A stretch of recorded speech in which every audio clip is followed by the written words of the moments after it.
Hi, in today's video, I'm going to show you how to do the tubular cast-on crochet version. So for this tutorial, we're going to need a crochet hook, double-pointed needles or circular needles, scrap yarn, and a ball of yarn. So we're going to start off, and this is going to be just the same way you would work a provisional cast-on.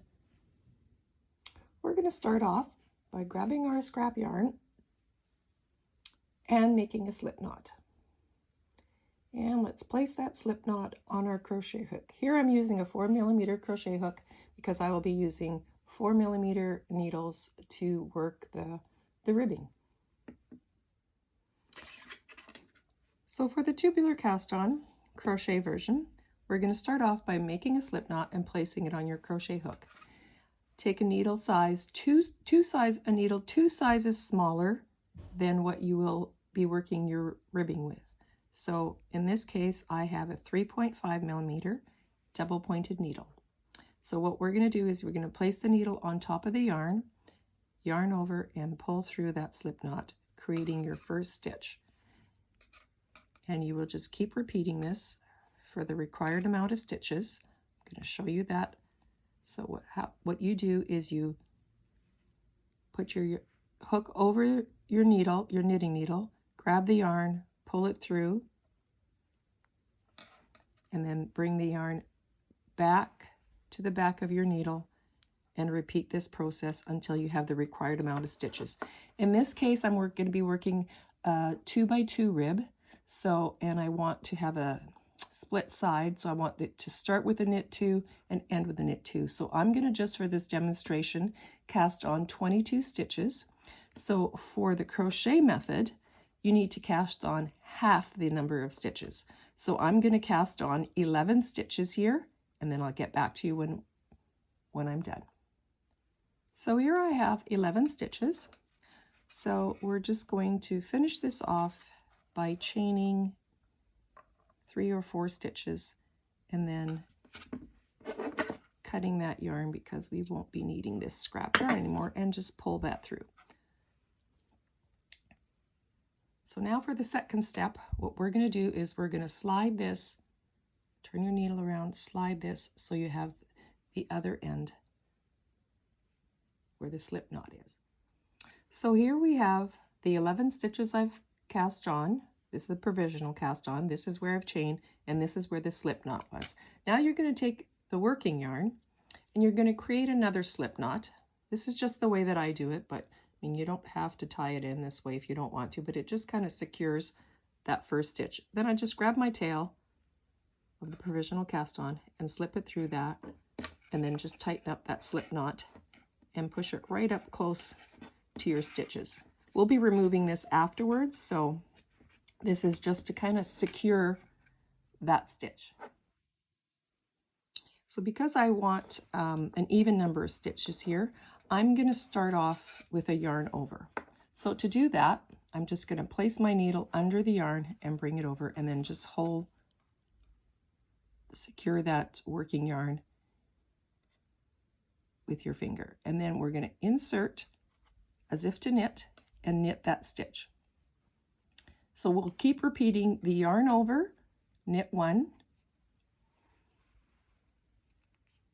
across entire stitches, and when we get to the end here, we will have 22 stitches. So again, yarn over and knit 1.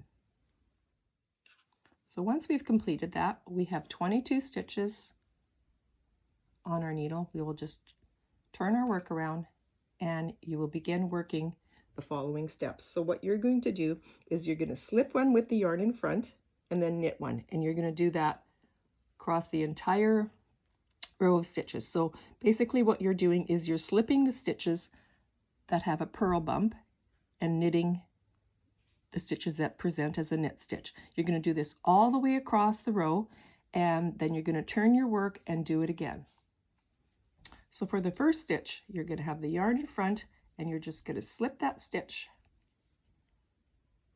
and bring your yarn to the back and knit the next stitch.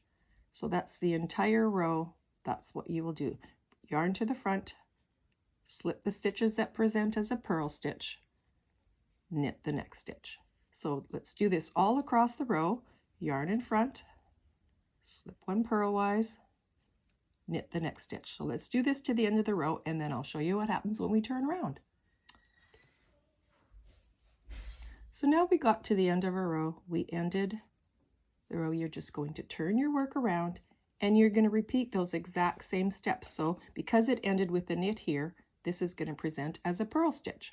So we're going with the yarn in front, going to slip this stitch, as if to purl, off the needle, bring the yarn to the back, and knit one. And we're going to do this across the row, slip one with yarn in front, knit one. I'm going to do this across the entire row.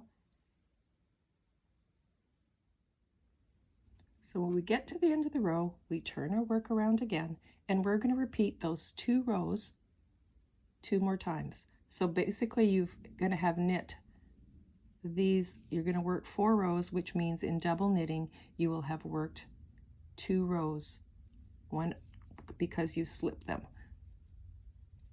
So let's do that 2 more times, and then I'm going to show you how to change needle and how to take your provisional cast off, how to unzip it. Okay, so now we've knit 4 rows,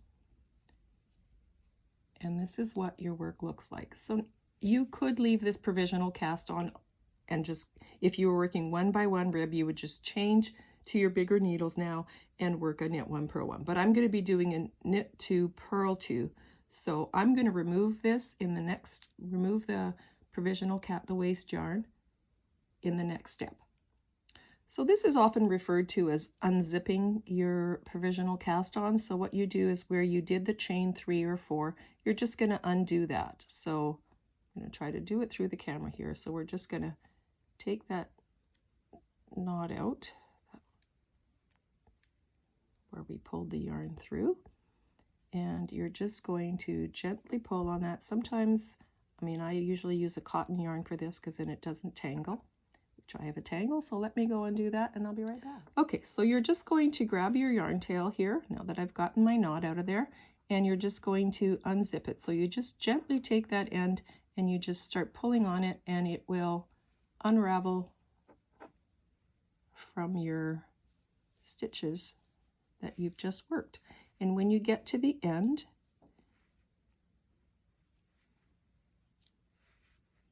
you will undo the slip knot here. The slip knot from your working yarn, because we're not going to need that anymore. So let me just do that off camera, and then I will come right back. Okay, so I've undone that knot, so now you just carry on with pulling the waste yarn out. And it should come out fairly easy, and then this tail will just get woven in after. So now we're going to prepare to work the 2 by 2 ribbing, and I'm going to show you how to do that in the next step. So this is set up right now for a 1 by 1 rib. So what we're going to do is we're going to change to our bigger needles. In this case, I'm using a 4mm needle, and so we're just going to purl this first stitch.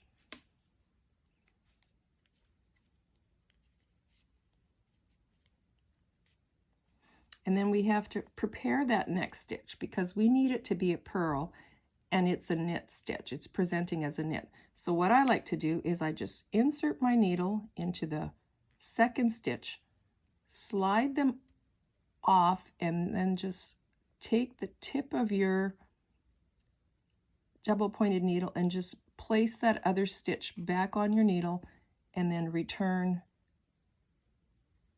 So now that is the purl stitch. So you would just purl that stitch. The next stitch is going to be knit 2, and these are already presenting as knits, so we will just knit those. So now it's a purl 2, that is presenting as a purl, so we would just purl it. So now is where we have to do the swapping the stitches again. So I would just insert my needle, I'm going to turn it around here so you can see, into the back, slide both the stitches off, and then just grab the stitch that's in the front and return the one that's on your needle back onto your left needle. So now you're ready to purl. The next 2 stitches will be knit stitches, and they're presenting as knit stitches. So you would just do this for as many stitches as you have on your needle. So I'm going to get through this row and I'll show you what it looks like. So now that I've finished, we've got purl 2, knit 2, purl 2, knit 2 all the way across. So then you would just turn your work and proceed to knitting your ribbing. I will show you what a bigger portion of this looks like. So here I have my completed, I've done several rows of the 2x2 ribbing, and this is the tubular cast-on. Looks very nice, and you can barely tell where you swap the stitches out to start creating the 2x2, to transition from 1x1 to 2x2. So I hope this video helps you, and if it does, please give me a thumbs up and subscribe to my channel.